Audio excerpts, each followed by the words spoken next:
అంటే మీరు కేపీ దాని మీద చాలా ప్రాక్టికల్స్ చేశారు.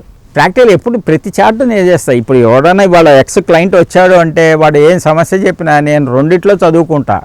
వాడికి చెప్పేది మటుకు ఆన్సరు నీకు అనవసరం ఏ సిస్టమ్ చెప్పాను, తెలిసినవాడు అడుగుతాడు అది చెప్పండి నీ సబ్జెక్ట్ తెలిస్తే ఎక్స్ప్లెయిన్ చేస్తా, లేకపోతే నా డెసిషన్ ఇది. అందరికీ అడగక్కర్లేదుగా, వాడికి కష్టం తీరితే చాలు, వాడికి మందు ఏమి ఇచ్చామో వాడికి అనవసరం. అట్లా నేను అన్నీ రెండు చదువుతా, ఇటు అష్టవర్గ చదువుతా, అటు అది చదువుతా. కొన్ని సూత్రాలు ఉన్నాయి. ఇప్పుడు వేదికలో చాలా చెప్పిన మనం ఎంఏ ఎస్టాలియలో అన్ని సబ్జెక్ట్స్ ఉన్నాయి కనుక నాకు అన్ని సబ్జెక్ట్స్ అలవాటు అయిపోయినాయి అష్టవర్గం అది ఇది చెప్పడంలో. అందుకనే క్రాస్ చెకింగ్ చేయాలంటే అన్ని సిస్టమ్స్లో చేసుకోవచ్చు. క్రాస్ చెకింగ్ చేయాలంటే కొన్ని క్లిష్ట పరిస్థితుల్లో చేయాల్సి వస్తుంది అన్నమాట. ఇప్పుడు కేపీ చార్ట్లోని మనం భావాలు చూస్తాం కదా, మొదటి భావం రెండో భావం, ఒక్కొక్కసారి ఒకే రాశిలో రెండు భావాలు వస్తూ ఉంటాయి కేపీ సిస్టంలో. ఇంటర్సెప్టెడ్ భావాస్ అంటాం. అవి ఎక్కడ వస్తాయి? ఈ మన ఏరియాస్లో కొన్ని టైమింగ్స్లో వస్తాయి. నార్థన్ లాటిట్యూడ్స్కి వెళ్ళి కొద్దీ గ్లోబ్ ఇలా తయారైపోతుంది కనుక ఏరియా తక్కువ అవుతుంది కనుక అప్పుడు లాంగర్ డ్యూరేషన్ ఉన్న రాసులు భావాలు అనాలి, రాసులు కాదు భావాలు అనాలి. లాంగర్ డ్యూరేషన్ ఉన్నవి, షార్టర్ డ్యూరేషన్ ఉన్నాయి. ఒకటి లాంగర్ డ్యూరేషన్ ఉన్న భావం వస్తే ఆపోజిట్ది లాంగర్ ఉంటుంది. ఈ లాంగర్ డ్యూరేషన్ ఉన్న దాంట్లో భావస్ఫుటాలు ఉండవు, అవతల దాంట్లో పడతాయి. ఒక దాంట్లో రెండు పడతాయి, ఒక దాంట్లో పడదు అసలు. అవి ఇంటర్సెప్టెడ్ భావాస్, డ్యూయల్ సైన్స్ అంటాం అన్నమాట. అక్కడ ఏమొస్తుందంటే మీకు మనం చూసేది ముఖ్యంగా గ్రహం ఏ భావంలో ఉంది. మనకి అసలు అనాలిసిస్ చూస్తే మీకు ప్రెడిక్టివ్ పార్ట్కి వెళ్తే అనాలిసిస్ చూస్తే మీకు మీ ఏమేమిటి భావ అనాలిసిస్, భావ అనాలిసిస్. ఉద్యోగం అన్నాడు, ఉద్యోగం భావాలు చూస్తాం. రోగం అన్నాడు, రోగ భావమే చూస్తాం. సో భావ under study, what is the భావ అండర్ స్టడీ, యువర్ స్టడీ అనేది ఫస్ట్ స్టార్టింగ్. ఆ భావంలో గ్రహం ఏముంది, ఆ గ్రహం భావ రిజల్ట్ ఇస్తుంది. ఇక్కడ occupant gives the results of the ఇది అనమాట. సైన్ లాడ్ కానీ స్టార్ లాడ్ కానీ అక్కడ ఇది వేరే పద్ధతి. ఆ భావాలాడ్ వచ్చేటప్పుడు భావంలో ఈ గ్రహం ఉన్నాడు, భావ డ్యూరేషన్లో ఉన్నప్పుడు ఒక భావ డ్యూరేషన్ లాంగ్ ఉంది, షార్ట్ ఉంది. ఒక దశ నడుస్తుంది, గురు దశ నడుస్తుంది. గురువు ఒక భావంలో ఉంటాడు, రాశి వేరే రాశిలో ఉంటాడు. అవును. గ్రహము ప్లస్ రాశి ఏమిటి, గ్రహము ప్లస్ భావ ఏంటి? గ్రహం 6వ రాశిలో భావంలో ఉన్నాడు. అదే 6వ భావం రాశిలోకి వెళ్తే రాశి వేరే 5 అయిపోయింది అనుకుందాం. ఆ రాశి తత్వం, గ్రహతత్వం, భావతత్వం కలపాలి. That is the exercise of the entire predictive part. గ్రహంతో స్టార్ట్ అయ్యి మీరు దశాభుక్తులతో స్టార్ట్ అయ్యి ఇప్పుడు ఏం జరుగుతోంది అంటే ఈ దశనాథుడు, అంతర్నాథుడు కానీ, మూడో లెవెల్ కానీ వీడు ఎక్కడున్నాడు, ఏ భావంలో ఉన్నాడు, ఫస్ట్ గ్రహము ప్లస్ భావం. Behind these two there is a rashi, దాన్ని కలపాలి. ఇక ఆ తత్వం ఏంటి, రాశి తత్వం, చరస్థిర స్వభావాలు, ఫైరీ ఎద్ది ఏరి అక్కడ వచ్చేస్తాయి. అవి వచ్చేసేసరికి అవన్నీ కేపీలోనూ అవే, వేదికలోనూ అవే వెళ్తాం. ముందు గ్రహం ఏం చేస్తుంది, ఏ భావంలో ఉంది అని, భావం ఎన్నో భావం అని చూస్తాం వేదికలో.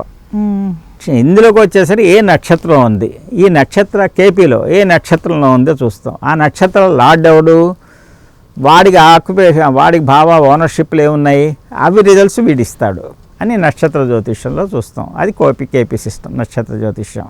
ఇప్పుడు మనం వేదికలో కూడా అదే విధంగా చూస్తాం కదా. అదే ఇప్పుడు ఏదైనా గ్రహము ఏ నక్షత్రంలో ఉందో ఆ నక్షత్రాధిపతి ఏ రాశిలో ఉన్నాడు అన్నది కూడా మనం వేదికలో చివరికి మిక్స్ చేయాల్సిందే అంతా.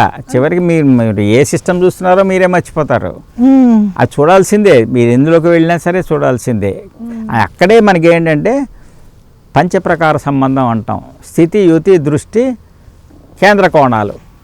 స్థితి ఎందులో ఉన్నాడు, స్వరాశిలో ఉన్నాడా, మిత్రరాశిలో ఉన్నాడా, శత్రురాశిలో ఉన్నాడా.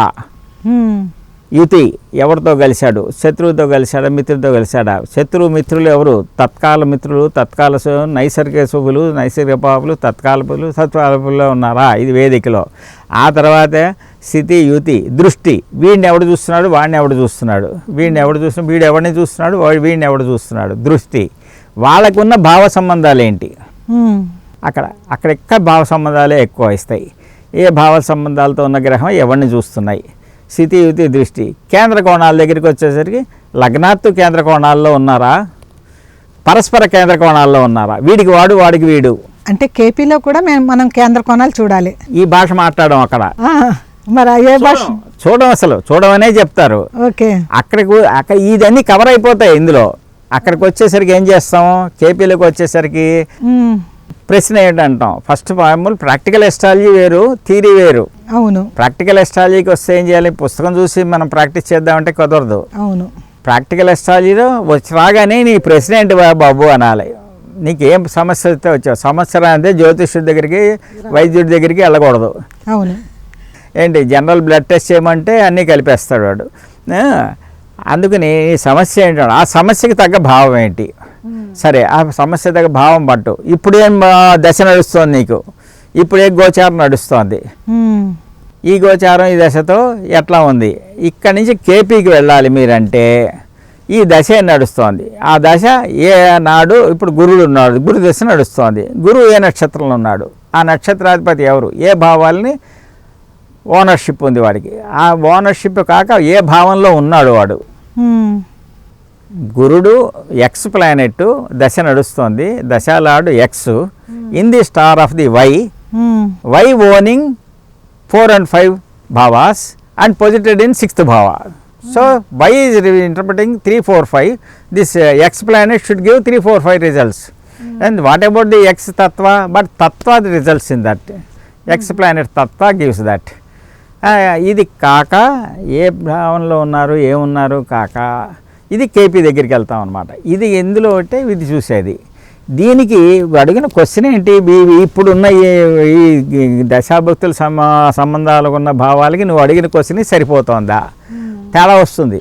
అవును, తేడా వచ్చింది అంటే ఏది నీకు ఇది జరుగుతుంటే అది అడుగుతున్నావు, ఏమిటి అది అడుగుతున్నావు కనుక ఏమిటి ఎలా సాల్వ్ చేయాలి అనేది ప్రాక్టికల్ క్వశ్చన్ అనమాట. అప్పుడు వాడు అడిగిన క్వశ్చన్కి ఈ తగ్గ భావాలు ఎప్పుడు వస్తాయి. ఇప్పుడు గోచారం ఎక్కడుంది, ఇవన్నీ కనుక కాకుండా గోచారం మొత్తం టాపులు చేస్తుంది. వేదిక్ కానీ కేపీ కానీ ఏ సిస్టమ్ అయినా.